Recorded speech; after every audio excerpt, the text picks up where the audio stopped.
Welcome to the smartest people in the room. We are glad you are here, and just by showing up, you're already demonstrating your very own smarts. Today, I am pleased to present two of the most interesting cats you will ever meet. One is a legendary songwriter and producer. The other is a prolific behind-the-scenes operator. I promise you all will leave here smarter and more inspired than you arrived. Before we get started, please let me take care of some business. First, to the audience, please feel free to introduce yourselves in the chat window. The reason we do these webinars is twofold. We want to showcase really smart people and the amazing work they do day to day in the music industry. The second reason is a bit more nuanced. Many of you know that I am a music industry headhunter. I run the music practice at Turnkey ZRG, and I help people connect with companies. In this series, my goal is to help you make more connections, and I invite you to take full advantage of that opportunity. Specifically, I invite you to engage with the speakers and the other attendees in the chat of the Zoom. As mentioned, please introduce yourselves, share your LinkedIn profile, and ask questions of our speakers. We will address as many of those as possible during the session. Also, this is very important. Please make sure your chat is set to address everyone, not just the host and speakers. Also want to thank our program sponsors, for without their support, we could not keep this free. Special thanks to MedJet, Turnkey ZRG, the Tennessee Entertainment Commission, Tennessee Brew Works, and Better Than Booze. So let's get down to business. In today's host seat, we welcome Brad LeBeau. Brad is the founder and CEO of Pro Motion, launched in 1983. It is the oldest and largest independent dance music marketing company in the world. Throughout its decades of service, the firm has played an essential role in curating remixes and creating the groundswell for thousands of up-and-coming established domestic and international recording artists, helping jumpstart careers and propel pop culture status. From contemporary pop stars such as Adele, Ariana Grande, Beyonce, Bruno Mars, Coldplay, Dua Lipa, Ed Sheeran, Jennifer Lopez, Kelly Clarkson, Madonna. Good God, who have you not worked with, Brad? This is crazy. Taylor Swift, Shakira, to legendary artists such as Billie Holiday, Bob Marley, Cher, Curtis Mayfield, Diana Ross, Donna Summer. Folks, you get the idea. Brad has worked with everyone, and I mean that literally. I'm so excited to learn more about this and more. And joining as our featured guest today is Jimmy Jam. Five-time Grammy Award-winning Jimmy Jam is one half of the most successful songwriting production duo in modern music history, Jimmy Jam and Terry Lewis. Together, Jam and Lewis have collaborated on over 100 gold, platinum, and/or diamond certified recordings for a list of stars that reads like Prince, Michael Jackson, Boyz II Men, Sting, Elton John, Mary J. Blige, Usher, Beyonce, Luther Vandross, Rihanna, Rod Stewart, Earth, Wind, and Fire, and the list goes on and on and on and on there as well. To date, they have accounted for more than 250 million records sold, with 26 Billboard #1 R&B singles, 16 #1 Hot 100 hits. The duo has amassed more Billboard #1s than any other songwriting production team in the history across the last 5 decades. As songwriters, Jam and Lewis have garnered 100+ ASCAP awards, including ASCAP Writer of the Year 8 times and ASCAP Golden Note Award for achieving extraordinary career milestones in songwriting. Jam and Lewis are Oscar and Global nominated, have a star on the Hollywood Hall of Fame, a Walk of Fame, and were inducted into the Rock and Roll Hall of Fame in 2022. Jimmy Jam is former chairman of the board of the Recording Academy, the first African American to be elected to that position, and currently serves on the Grammy Museum Foundation board and is chair of the Grammy TV committee overseeing the broadcasts. Ladies and gentlemen, it is my honor to welcome these two rock stars to our platform today. Take it away, boys. Wow, thank you and good night. I was going to say, Tom, you know, that list of accolades, basically, I have nothing else to say, but thanks for having us on the show. Yeah, I agree. Jimmy, it's good to see you. You know that you and I have Good to see you, man. actually met. I was thinking about this about 5 years ago. We met via text through a mutual friend of ours, and that morphed into a phone conversation. which Yep. unfortunately for you morphed into a Zoom conversation with me. And then as COVID lifted, right, and planes were taken off again, I flew to Los Angeles for some business, and I had the audacity to ask you to have breakfast with me, and foolishly you agreed. So one of the things that I always like to talk about um, are things that people don't know about either of us. And when we met at Mel's on Sunset in Los Angeles, I was gonna say, got a shout yeah, out yeah, Mel's. a place I think you had never I've been, and never you were been, excited to go, right? I never been there before. I'd always driven by it, I'd never actually eaten there, so. And as I recall, you didn't finish your meal, but we'll get to that later. Um, I, on the other hand, have never left any food on my plate. Thank you very much, Mom. But talking about Mom, we met, we sat down, we didn't really eat a lot because for some reason we ended up sitting and talking for about 2.5 hours Yep, and not about music. right. What we talked about was our upbringing. Hmm. And you and I come from very different places and very different backgrounds. You know, you're from Minneapolis. I'm from Manhattan. We're both men of a certain age. You're, I believe, 66. I'll be Yes. 69. We can delete that from the YouTube version of that video. Um, and you are married with 3 children. I'm single with 2 cats. Thank you very much. Right. Um, Nevertheless, we meet and we realize we have the same parents, Hmm. right? My mom, your mom, tough chicks, tough Very, chicks. very, Yeah. yeah. And we idolized our fathers. Hmm. You know, my father was my idol. Clearly, yours was. You'll talk a little bit about your dad, who's still playing music at 90 years old. 98 years old. God bless him. Yes. So let's talk a little bit about that. You know, I believe that as kids, the Wonder Bread commercial used to say ages 6 through 11. You know, we sort of develop this blueprint of where we are in our world. You Hmm. know, we're in the pecking order. Am I Hmm. equal to my contemporaries, or am I less than? Am I greater than? And a lot Hmm. of that comes from, I believe, the way we're treated at home. So tell me um, a little bit about your folks. Well, my mom was very much a disciplinarian, but she also was very well spoken, and the English language was very important, and your understanding of it was very important. And I remember being tested when I was really young, and I tested at, I believe, a sixth grade reading level when I was 3 years old or something like that. And it was just, it was always very much the language was very important to her, and the way you conducted yourself, the way you dressed. Do unto others. A lot of those lessons were drilled into me. I thank her for that now.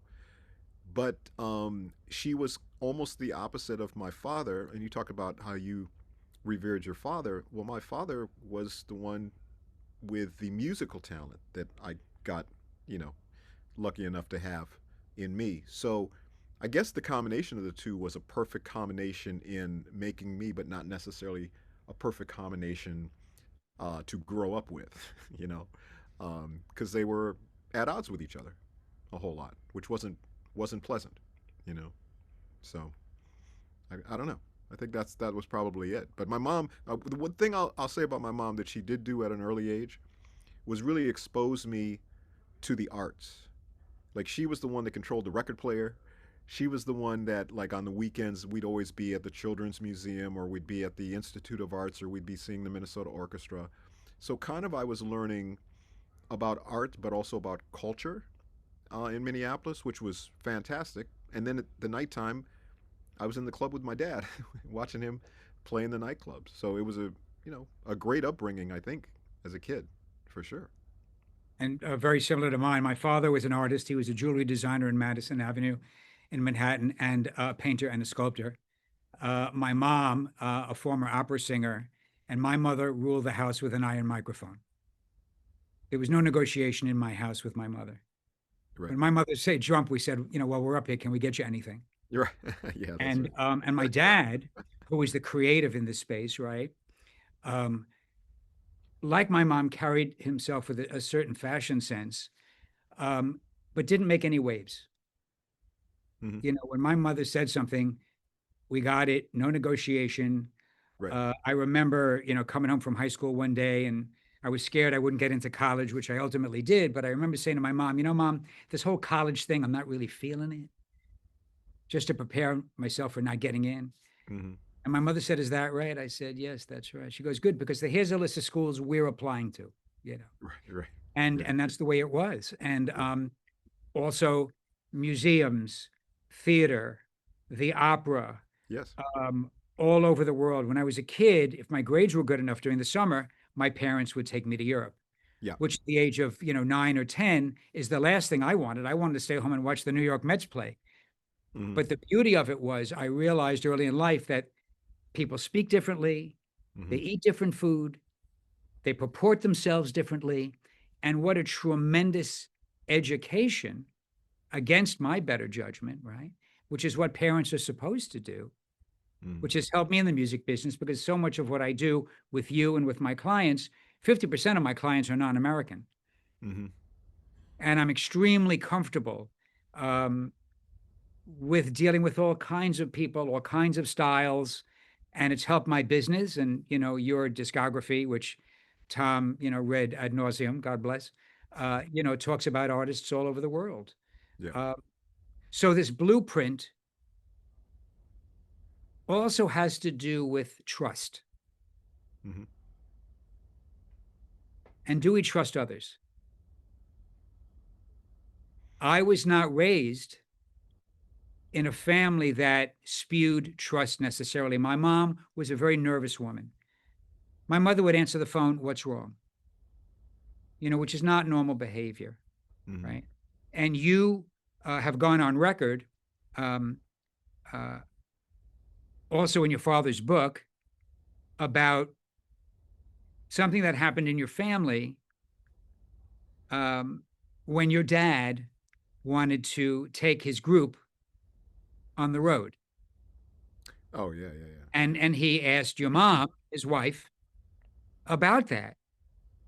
Tell me.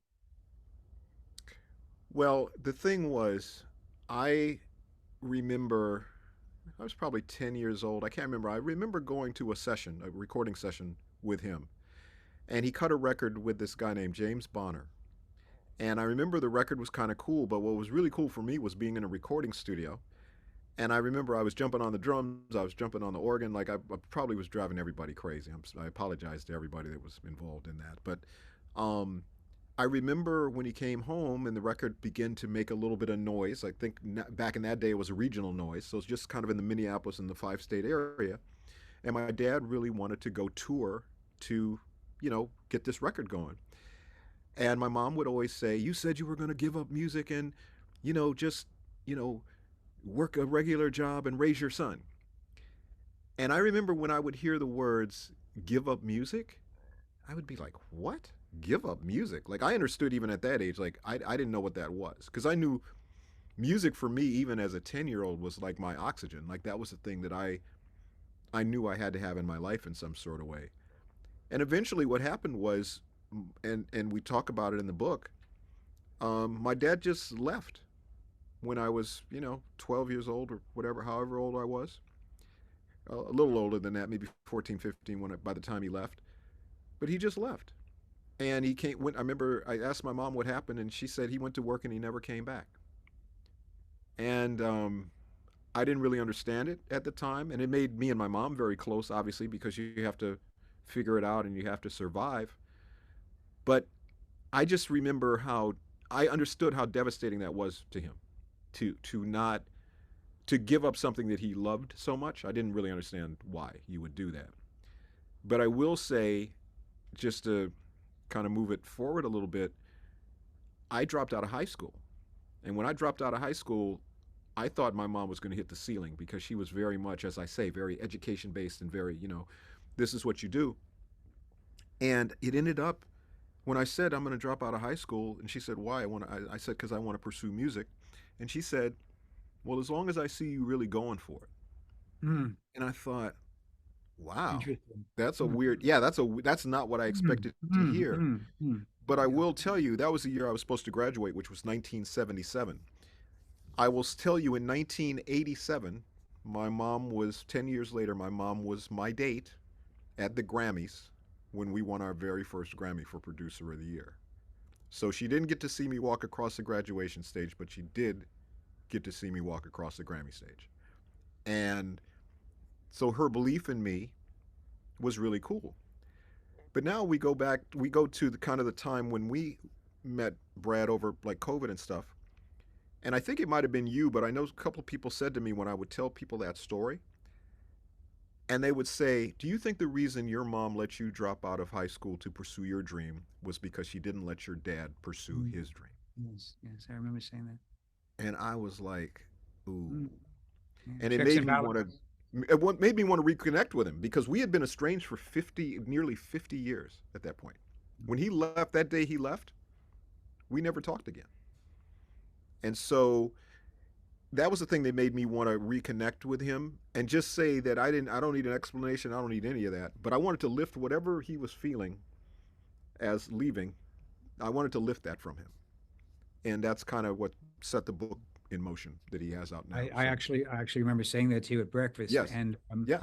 maybe that was your mom's way of trying to make it right or Yes. apologize without saying I'm sorry. Or, my mom and my dad divorced at well, I remember coming home from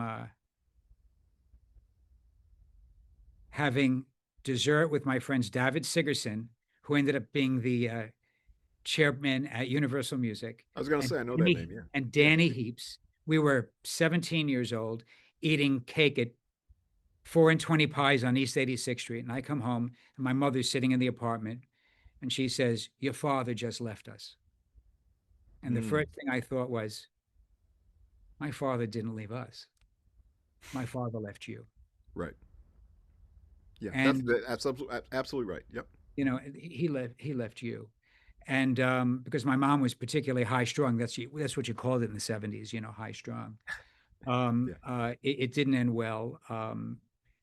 And whatever trust issues, I had before that, now I realize, because I had really two moms in one. I had an incredibly loving, supportive, fashion forward, educated mother. On Monday, unfortunately, on Wednesday, my mom was off the rails because of emotional, stuff that she had way before there was psychopharmacology. So Mm, I spent my life, dodging, always being on alert, because it wasn't a yes. matter of if it was going to happen. It was The when. penny, so the penny was always going to drop. We just didn't know when it was going to drop. That's right. And it is absolutely carried forward into adulthood. And I believe it's absolutely carried forward into adulthood in your case, if I may say, because you and Terry have been together for 4+ decades, 52 years.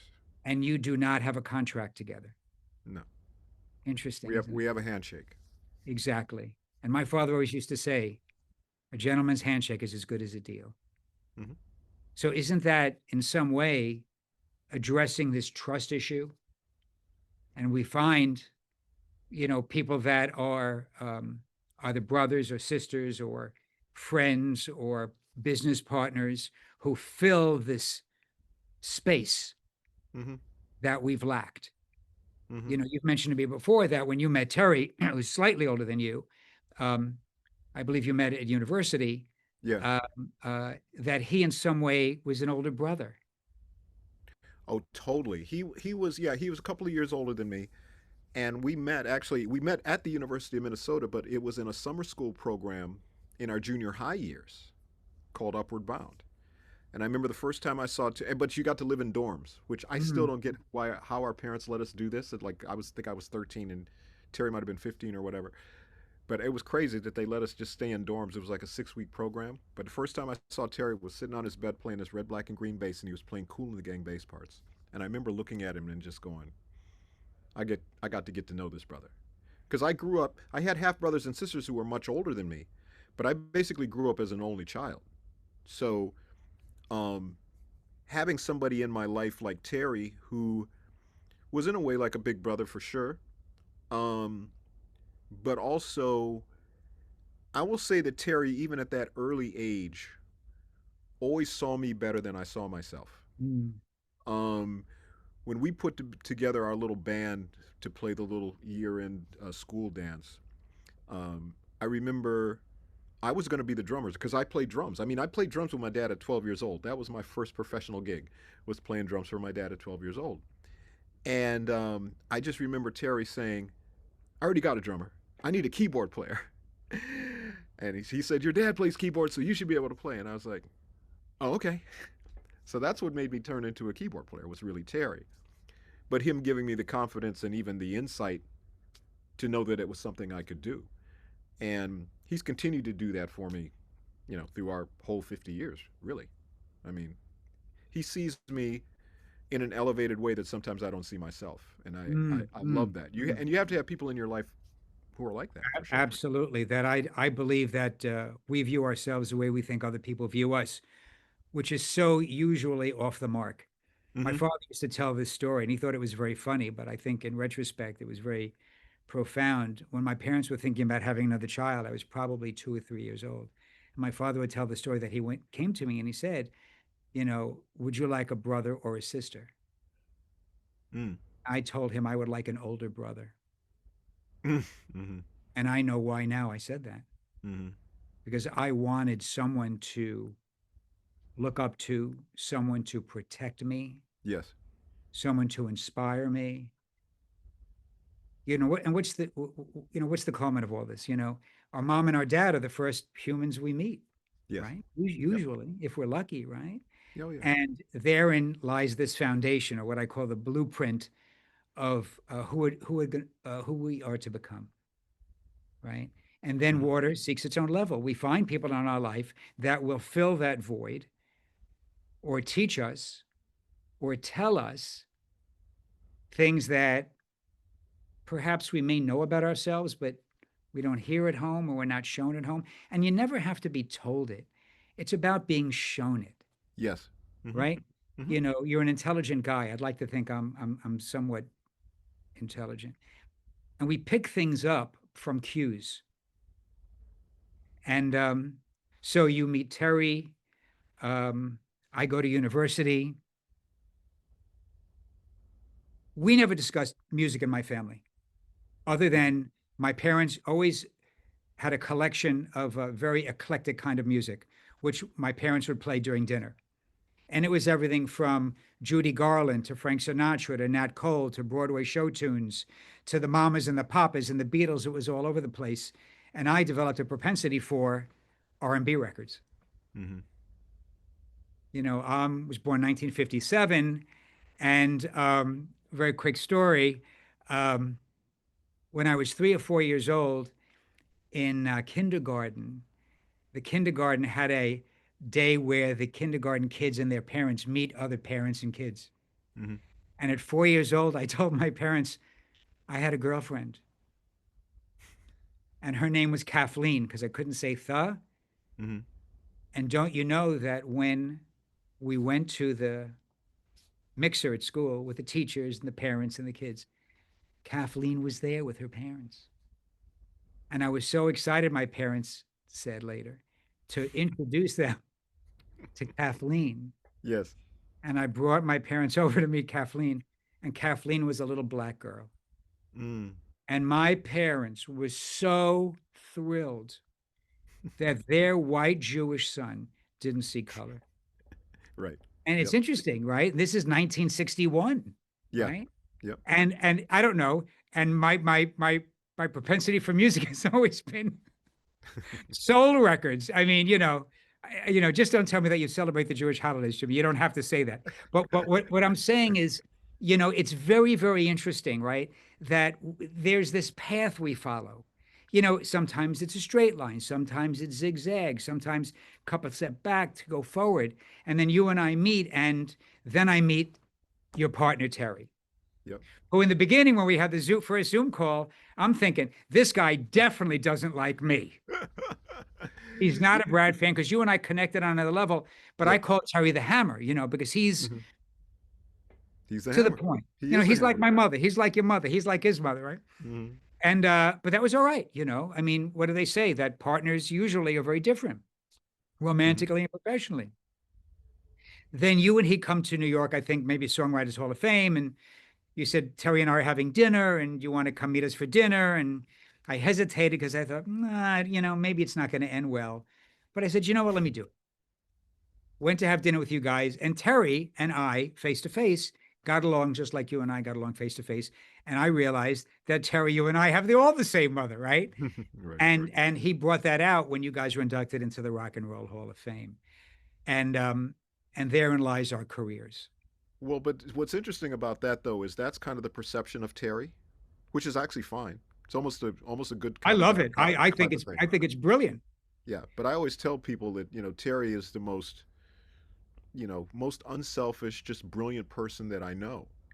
And it's one thing, because I'm sure I said that to you, but it's one thing for me to say it to you. It's another thing for you to actually meet him and go, oh yeah, actually he is the better one of the two of them. Well, not So it's not pretty cool. not the better one. It's the different one. And the idea is, it's been my experience anyway with partnerships in any kind. You don't want you. Right. You don't want to be involved with you.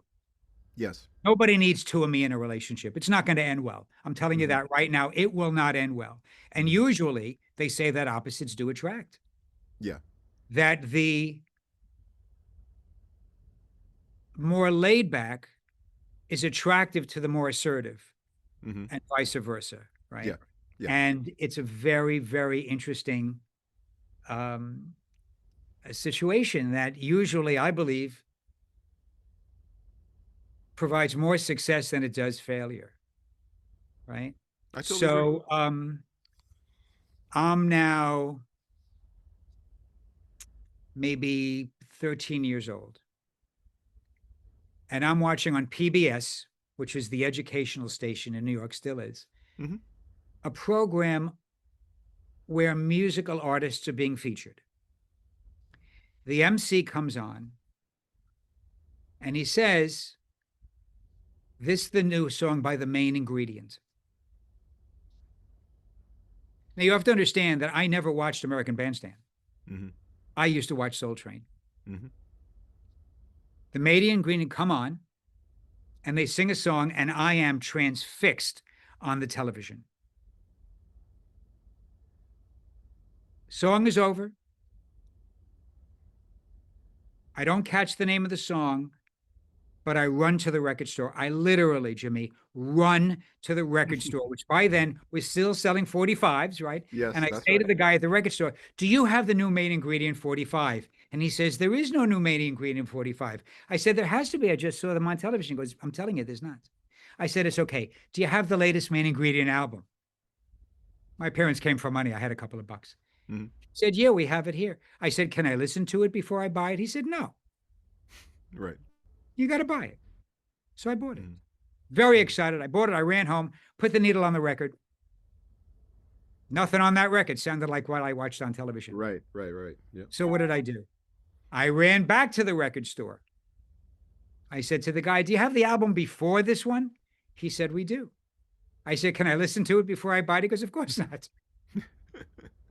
So what did I do? I bought that one too. Ran Right. home, put the needle on the record. Wasn't on Still there. not there. They're Yeah. still Hmm. not there. Meanwhile, I learned a lot about the Main Ingredient, but at the end of the Right. day, they were promoting a new song called Just Don't Want to Be Lonely. Right. So I never, like many of my friends in the music business, you included, knew early going that you wanted to be in this business. As I said, we didn't discuss that in my family. Brad was going to university and then to medical school. Jewish, Hmm. white. I know that's a shock, right? But how interesting I was to be so transfixed to this music. Yes. I go to university of my mother's choice. And my mom passed away when I was 19, sophomore year. And I remember calling my father from a payphone and said, now that mom passed away, I really am not interested in pursuing pre-med. Do you mind if I leave that program? And my father said something that changed my life. I was 18 years old. And my father said to me, as men, we have to work more during our waking hours than anything else we do in our life. So if you are truly blessed, Brad, as I am, you will love what you do for a living. So you do whatever you want to do. At Hmm. the same conversation, I said to my father, who was giving me $25 a week, can I have a larger allowance? And he said, no. I said, why? He said, I'm paying for your education, which back then at an Ivy League school was $12,000 per year. And he said, and Hmm. grandpa bought you a used car. You want more money? Get a job. I said, I'm a full time student. How can I get a job? He said, get a job at night or on the weekends. Now, during this time, 1976, disco was everything. Oh, And every absolutely, yeah. weekend, I was dancing with my girlfriend at these clubs in Boston. And I thought to myself, if I'm going to these clubs on the weekend and I'm paying a $2 a drink cover, right? And I see there's a guy touching 45s and he's doing this a lot. I don't know what he's doing, but he's doing it. Maybe I could do that.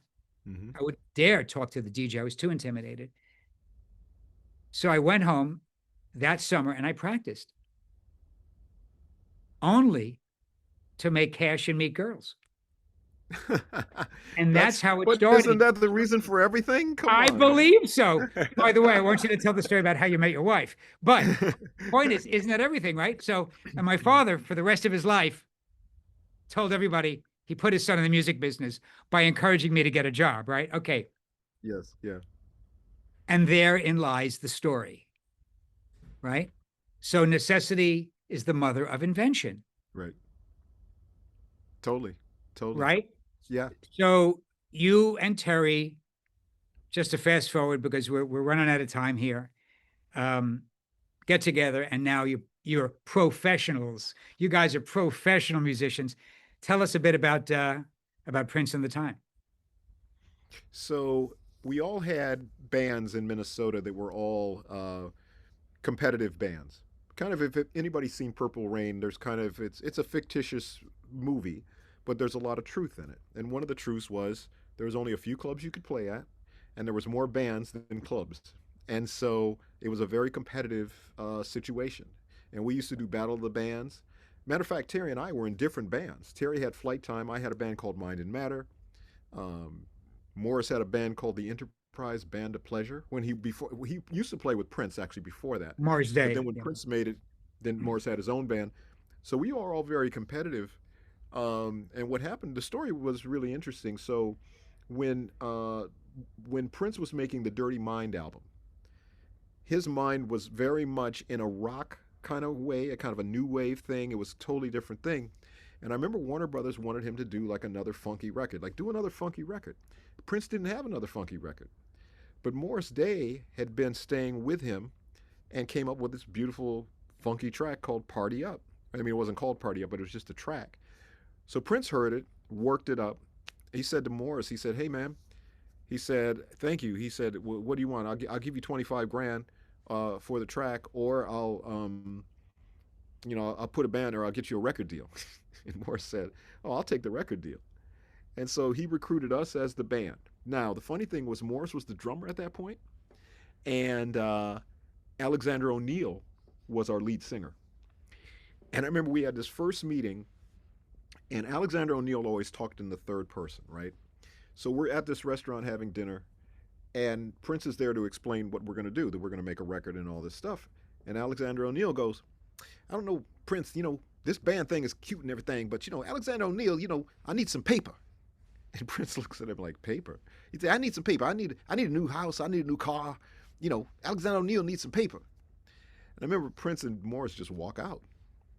And it was like, "Dude, what do you just do? We don't have a deal yet." He said, "That's cute and everything, but this music thing, whatever." We were like, okay.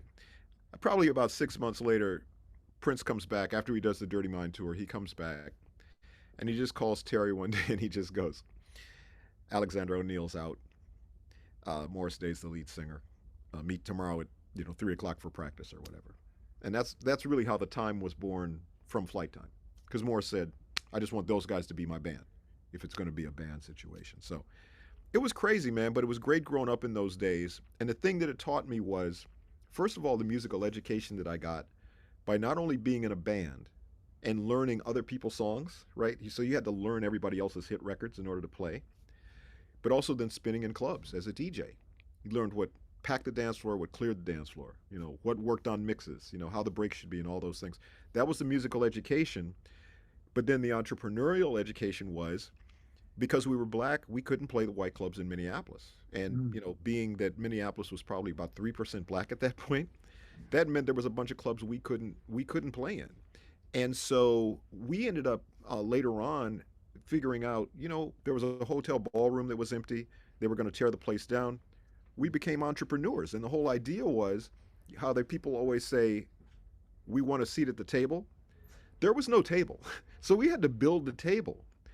But it taught Terry and I just the whole idea of entrepreneurship. Like, we have to throw our own gigs and our own stuff. And when we packed this ballroom of this place, and the clubs are sitting empty, and everybody's going, well, wait, where's everybody at? And they go, they're watching the band you guys wouldn't hire.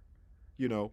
Then of course we got offers to go play, but by that point in time, we were like, no, no, we're good. We'll stick with what we're doing. So the adversity of things actually ended up being, the propellant of Mm. why we did what we did. Our music education, our business education, our solidifying our partnership together. And then of course that when the time happened and we were opening for Prince, it was great. And one last thing, so as I'm sitting in New York, I'm remembering we never played Madison Square Garden, and the reason was because if you think back in the day, there was the L.A. Times and the New York Times. Those were the two Mhm. papers, right? And the reviews all over the country were basically that Prince was good, but the time, oh my God, that was the kind of the news, all the reviews. And there was no way that that review was going to happen in LA or New York. So we Mm. never played the Forum in LA, and we never played Madison Square Garden in New York. He always had us play some other like little club, or we would be the backing band for Vanity Six, but then we wouldn't actually perform, you know. So it was all kind of lessons that kind of happened then that were interesting. But the cool thing about Prince was, and I said this earlier, there's people that see you better than you see yourself. Prince had an incredible work ethic, and he saw me more talented than I saw myself. Mm. Like a lot of times I would go, oh, I can't do that, I can't do that. And he would go, yes, you can, And I was able to do things I didn't know I could do. Mm. And you got to have people like that in your life. It's all about encouragement. We Yeah. call it an attaboy, attaboy, Jimmy, right? Attaboy, bro. Attaboy. You Who talked about did, DJing and again, I didn't have any intention of being in the music business. I just did as a short-term solution to what I thought could be a longer-term problem. And I mm, remember I was starting to DJ at larger clubs in New York, and my anxiety was getting higher and higher, and I started drinking more and more. And then I found, other substances to level that out. But I remember when I was playing at the biggest club in New York, it was about 3,000 people, and my anxiety was off the chain. And I remember these promotion people now had somehow found my telephone number. So they would uh-huh, call me on the landline. Can you put mm-hmm, me on the guest list? A lot of those guys now run major record companies. Names will be withheld. mm-hmm, And I remember promotion people coming into the DJ booth while I'm playing and while the dance floor is packed and giving me vinyl to play right away. And I said, I can't play this right away. They said, why not? I said, I haven't heard it. And if I don't like it, I'm not going to play it. right, Apparently, you don't tell promotion people that. But I did. That was just my way. I said, I'll go home and listen to it. And if I like it, maybe I'll play it the next weekend. But I remember at that time, as inebriated as I was, these people don't know how to talk to DJs to encourage them to play. They don't know that speak. And I mm-hmm, thought, maybe I could do that. Why not? Right? yeah, mm-hmm, I mm-hmm, needed money. Maybe I could DJ. yes, I don't know. yeah, Right? Nothing mm-hmm, ventured, nothing gained. There are people who, in the face of adversity, run away. mm-hmm, And people like you and I run into the fear mm-hmm, mm-hmm, and we embrace the fear and we turn that fear into fuel. How's that? Right? yes, yes, And then when it clicks, you're much more apt to do it again. Then it could become the sort of lather, rinse, and repeat business, right? Repetition mm-hmm, strengthens and confirms, is what I say. mm-hmm, So I figured, okay, you know what? This is 1983. I'll open up an independent promotion company, which I figured, you know what? I'll last a year. Get that right, out of my right, system, do it for a year, right? Because I was meeting promotion people. I figured, I'm sort of now in the fray a little bit, never thinking it would last a year, a couple of years, 2 years. I started the company with $6,000 and I had a partner. He put in 4,000 bucks. We're in business, Mm-hmm. you know. And what does Brad know about business? Fuck all, I'll tell you. I didn't Mm-hmm. know anything about business. And when I sort of calculated the amount of money it took to run a business, I figured the 10,000 can last us 2 months. Mm-hmm. If we're not making it in 2 months, no worse for the wear. Mm-hmm. I forgot things like salaries, taxes, Yeah. electric. The 10,000 barely covered us for a month. A month. Yeah. And I Mm-hmm. will tell you now, 42 years later, that if I knew then what I know now, that it would have cost me 10,000, Jimmy, I am telling you, I never would have done it. You would have done it. That's right. I would not have done it. There would be no way that I could generate that kind of income. So Yep. ignorance is absolute bliss. Absolutely. So Yep. you're now working with Prince. You and Terry are one, and something happens, and depending upon which one of the Jam and Lewis partners we talk to, you either got fired or got freed, Right. right? Well, ultimately, in hindsight, we did get freed. But as the night that it happened, we definitely got fired. So real quick, we were working on a group called SOS Band. We were in Atlanta. We got caught in a snowstorm. A dusting of snow for my Midwest folks. A I did a dusting lot of of dusting of snow when I DJ'd, by the way. yeah. Okay. Yeah, that's a different kind of snow. That was Yeah, a exactly. yeah, God, a God. different kind of blizzard happening there. Yeah, indeed. But we but we ended up we missed the gig, the next time gig, which was in San Antonio, Texas. And I remember we got there and Prince said, "That's what you get for going to see those girls." But he had told us don't produce other bands. That was the whole thing. So Billboard magazine a couple of weeks later comes out with a picture of us in the SOS band. And we're trying to hide every Billboard magazine. This is before the internet. So it was basically hide all the physical copies of Billboard you can. And Prince, of course, eventually saw it. So the day we had picked to mix the SOS band record, Prince calls that same day and says, "Meet me at Sunset Sound." And we said, "Well, of course, we're going to go meet Prince because that was our gig, right?" We go to Sunset Sound. We're in this little room. It's me, Terry, Morris, and Jesse from the time, and Prince. And Prince goes, "I told you not to produce other bands." And we said, "Yeah." And he says, "But you produce the SOS band." And we said, "Yeah." And he said, "So you're fired." So I got up and I walked out. I was like, "Okay." Terry tried to reason with him a little bit. He eventually came out, and then I said, "Well, what do you want to do?" We might as well go over and mix this record. So we go to this other studio called Larrabee Studio. The only reason we knew Larrabee Studio because the liner notes on the back of all the records we liked, Mm. which were a lot of the Leon Silver's third records, the Solar records back in the day, Lakeside, Shalimar Whispers, mixed Physical at vinyl. physical Yes. vinyl records, Physical vinyl, right? mixed at Larrabee Sound by Steve Hodge. And we thought, okay, we want to go to Larrabee and have Steve Hodge mix our record. He's the man. He's the guy, right? So we walk in, we had never met him, and we walk in and we go, "Hey, Steve." He goes, "Hey, nice to meet you guys." We said, "Nice to meet you." He says, "What's wrong?" And we said, "Oh, we just got fired from the time." He said, "Oh, man, that's messed up." He said, "Well, I don't think you have anything to worry about because this song you guys got here, this is a smash." And he hits play, and the Steve Hodge mix of "Just Be Good to Me" comes out these huge speakers. And we were like, "Oh, shit. Okay." And literally, our career was born as producers at that point. In an hour period of time, we got fired or freed at Sunset Sound and began mixing our very first big hit record at Larrabee, an hour later. So literally in an hour, we went from the worst day of our lives to Mm, the mm. best day of our lives in true Hollywood fashion. If you And, wrote and that in is a it script, you'd go, "No, there's no way that really happened." and is it possible to say that Prince did for you what you couldn't do for yourself? Well, Prince, Prince is the whole motivation of Prince. We learned so much from Prince as far as work ethic and all those kinds of things, but we wouldn't have never taken ourselves out of the group. We Precisely. So yeah, we precisely. never would have done that. Yeah. Right, right. And while you may have thought about that, you didn't have the balls to do it, right? And I will say in my life, on a professional level and a personal level, some of the greatest things that have happened in my life, Jimmy, happened against my better judgment. Mm-hmm.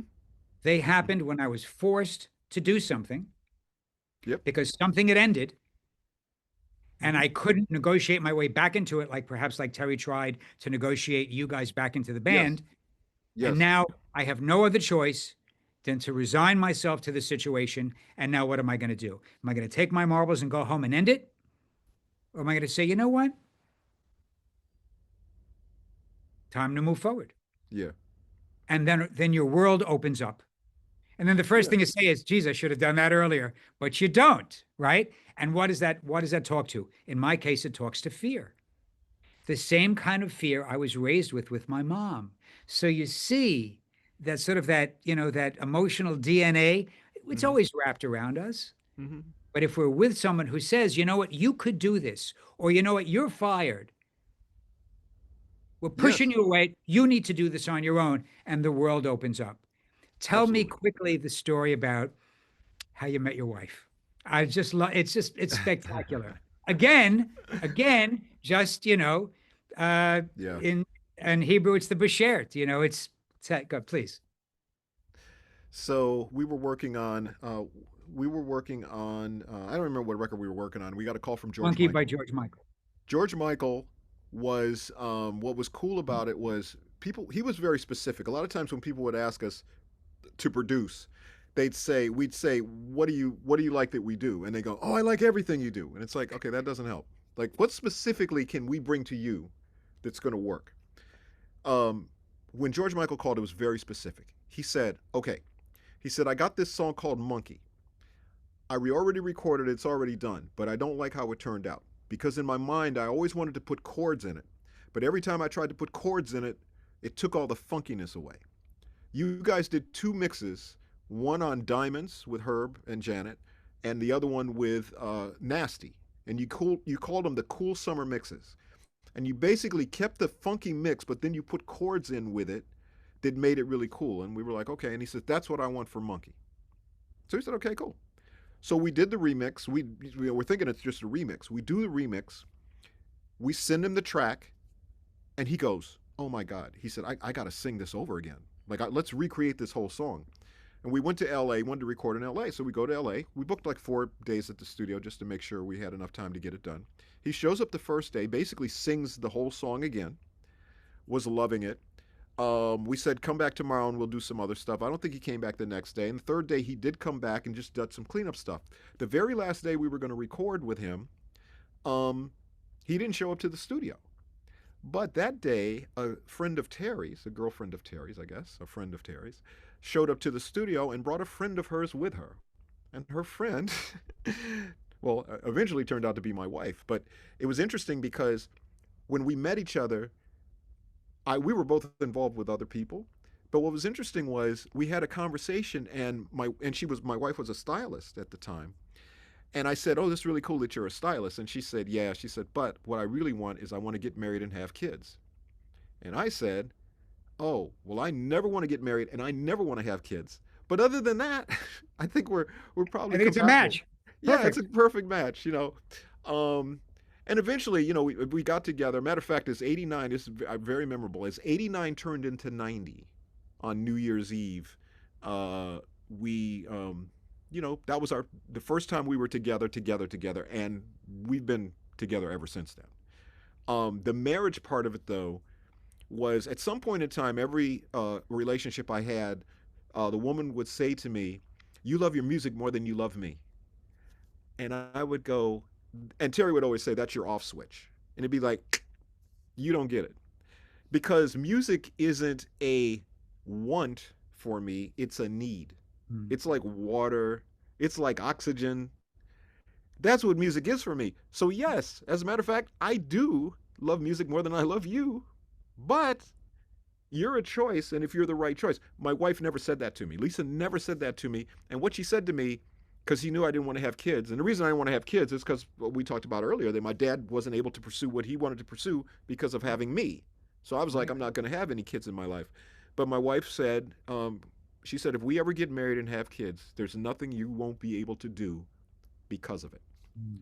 Well, as soon as she said that, it was just like, okay, well, I have no more excuses. And of Here's the course, ring. the kids ended up, yeah, the kids ended up being the greatest thing. I always call them my best production. Is my kids. Greatest thing in my life is my kids. So she opened that up to me by being very unselfish about that and very, you know, welcoming, loving what I loved enough to allow me to do it, which he does to this day, you know, which is very cool. So we don't have a lot of time left, but let me just throw a question out to you. It may be uncomfortable, but I'm gonna ask you anyway. Okay. Um, what is your most disappointing moment in the music business? Disappointing. That's a great question, and you know, I'm happy to say one doesn't pop into mind. I can't even think of one. What's your most frustrating moment in the music business? I was really frustrated during the days when we had Perspective Records back in the '90s on the A&M lot, and it was you know, Herb Alpert and Jerry Moss when they were running it. It was the most beautiful company ever. Um, we did Sounds of Blackness there, and kind of like you were saying earlier, like if this wouldn't have happened, this wouldn't have happened. There's no way we would have ever would have signed Sounds of Blackness if it wasn't for understanding Herb's love of great music and how for him that was more important than sales. Or I remember he called me one day and I said to him, "Hey, we were most added, you know, and whatever, whatever." He said, "I don't care about that bullshit." He said, "Thank you for bringing Sounds of Blackness and putting it on our label." Like that was where he was coming from. So those kinds of things were great. Well, you know, the good news was when they did the deal with Polygram, who bought them, they could afford our deal because they said we can't afford your deal. But then when they got bought, they said, "Oh, we can afford your deal," but then they left. So now we were in a place where it still said A&M, but the A&M wasn't there anymore. And Mhm. those 5 or 6 years we were there, I mean, we got to make some beautiful music, you know, but it was super frustrating because at a certain point you always felt like you don't have to prove yourself anymore. It's not that you're Mm, going to be right or wrong, but it's just we don't have to prove ourselves anymore. People, when we say we want to sign Missy Elliott, or we want to sign the Black Eyed Peas, or we want to sign Yolanda Adams, or we want to sign Jill Scott, all people we had ready to sign, that the label was like, no, we don't really see how. I'm like, are you kidding me? And they all went on to be major stars, which is great, and then that's the way it's supposed to happen. But I will say, frustration wise, that over a period of time, that was totally the most frustrating thing I can think of. and Signing Herb's interestingly enough, the people that make that decision of who you can and can't sign are not music fans like you and I are, That's right. right? So That's right. they don't have that. It's not a speak they know. It's not a language they know. And That's speaking right. of Sounds and Blackness, you know, led by Ann Nesby, she is now on tour with you guys when you go out, and you and Terry have taken the Jam and Lewis show on the road, Yeah. and that is absolutely amazing. Which is really the successor to Jam and Lewis Volume One, which is your Right. first artist album with Terry that features Mariah and Tony Braxton, records that I was honored to help you guys remix and market, Mary J. Blige and Heather Headley and Boys to Men, Yeah. etc. And you guys are in the midst of putting out and finishing up Jam and Lewis Volume Two. Well, when we Um, went in the Songwriters Hall of Fame, it was. I remember we were on a red carpet, and Babyface was standing next to us, and the question was, "What is it that you guys haven't done yet that you still want to do?" And we said, "Well, we haven't worked with Babyface yet," so that was one of the things. And then we said, and we never finished doing our own album, our Jam and Lewis album. So then we finished that. The third thing we said was, we've never gone out and played our catalog live in a live setting. And of course, COVID had something to do with that and a bunch of different things. But now in the last year, we've finally begun to go out and play, you know, shows. We did 7 shows in Japan that went great, and then we did Atlanta the other night. We did Pittsburgh. I remember last year. But yeah, it's one of those things that we're kind of at the point of our careers where there's the things we haven't done yet, and that's one of those things. And the live thing is great. And we're doing another Jam and Lewis, you know, going to be volume 2, and hopefully a volume 3 and a volume 4 and a volume 5. So, you know, we want to continue to make music. We love making music, and we really don't know how to do anything else, quite honestly. So we got to do it. and some of the other things that you're doing, you're involved in executive producing and directing several documentaries. Yeah, One of because your the storytelling part's really really cool about it. And I know we talked about the documentary that you're working on about dance music, which is going to be amazing, and we get to be a part of that. But we talked about our connection to Gamble and Huff and how important that connection is, and our my favorite formative producers. And so we are directing, Terry and I, we are actually directing the Gamble, Huff, and Tom Bell documentary, which is the Mm, Mighty mm. Three out of The Philadelphia. legends, the And legends. it's a story that needs to be told. There's a Jam and Lewis documentary that's being told about us, but the us making the Gamble, Huff, and Tom Bell documentary becomes part of our documentary because it becomes the Mm. what have you done for me lately part, where it's not just talking about what we've done in the past, but also excited about what we're doing in the future.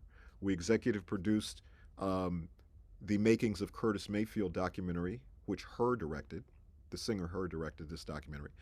And we just did that documentary also. We're trying to put together something for the Isley Brothers right now, but there's so many stories out there that need to be told, Oh, it's and we tremendous. want And to be a so many part of of them are that. sad, you know.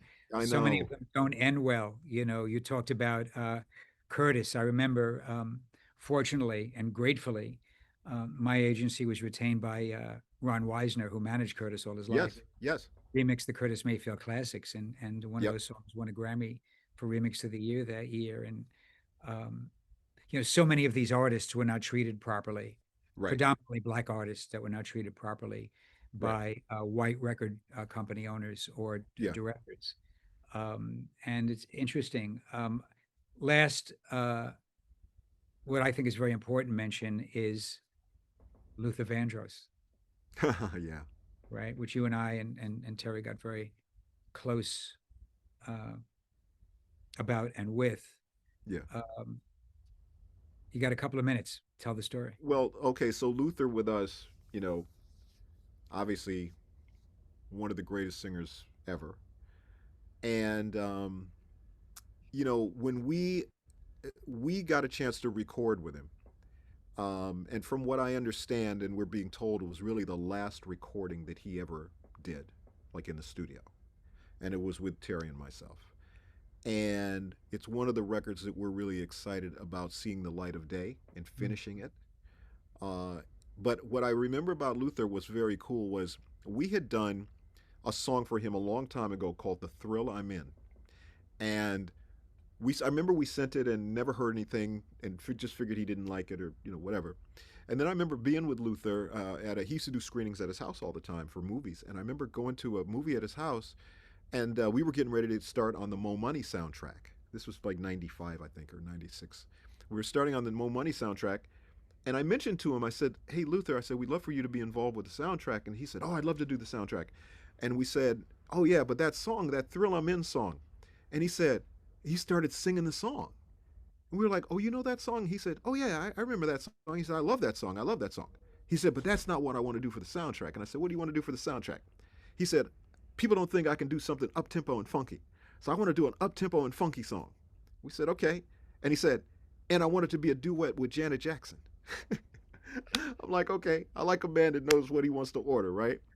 Let's make that happen." And of course, we did a song called "Best Things in Life Are Free," which ended up being, I think it was Janet's probably biggest hit, like in the UK, probably her biggest record, but top 10 record, huge record. And we got to know him. And then as we got to be friends with Luther, Sounds of Blackness, he took Sounds of Blackness on tour. They were his opening act mm, on his tour. So we had a wonderful relationship. And as his career got later in his career, he wanted to work again, but really properly do a song, rather than for a soundtrack or for a greatest hits record and that kind of thing. And that's how we bonded. But we have this beautiful song that will hopefully see the light of day. And there's so much attention being paid to Luther now because of the documentary, which was beautifully done. But there's also a lot of milestone years he has coming up. And so I think the opportunity to have this recording of Luther, we treated with the utmost, respect, I guess I would say. And the estate is happy about it, which is very, it's rare sometimes. But I think you used the word trust earlier. Trust is so important. And I think the thing that I always say that Terry and I have built up over the years is what I like to call the equity of credibility. And it's when you say our names to somebody, hopefully they don't think, I think for the most part, they think, "Oh, yeah, they're cool," rather than, "Oh, no, I wouldn't know. I would never. So when you say things to an estate like, "We have this recording, we think it's the last recording that he ever did, we'd like to put it in our hands and please let us finish it." And the estate goes, "Yes." And then I think that's great. But then but then Terry and I, we don't do it by ourselves because Brad, then we have you to go in and say, here's the way we should do it, and here's the way we should market it, and here's the way we, whatever. But you have great relationships with the people we love, with the Kenny Gambles, and you have those great relationships, and so that to me, you have that. You have the equity of credibility, and I want to be involved with people that have that. Those are the people I want in my life. And a lot of that, I think, comes from, and I appreciate you saying that, and I feel the same way about you. And a lot of that comes from not telling people what they want to hear if you don't believe that. Hmm. You Yeah, know, it's important. You got to be honest with people. well, in this business is difficult. And we all know that the record business in general has changed dramatically over the last 10 years. It's Hmm. going to change even more dramatically over the next 10 years.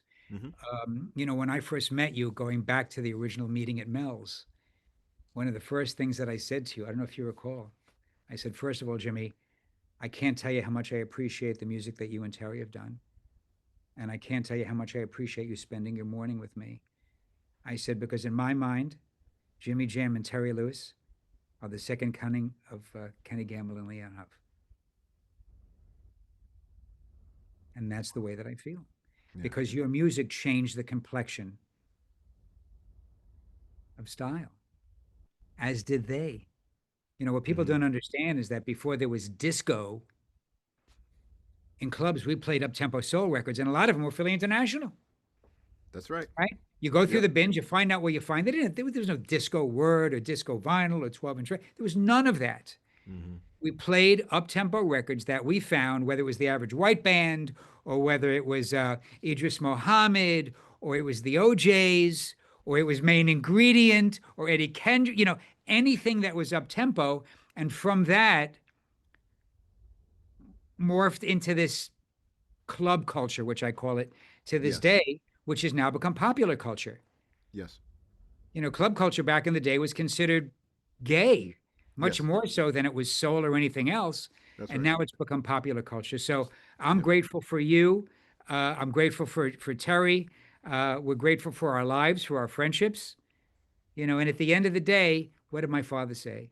My father said, as men who have to work more during our waking hours in this society than anything else we do in this business, you are truly blessed if you love what you do for a living. And I fucking love what I do for a living. And I fucking love you.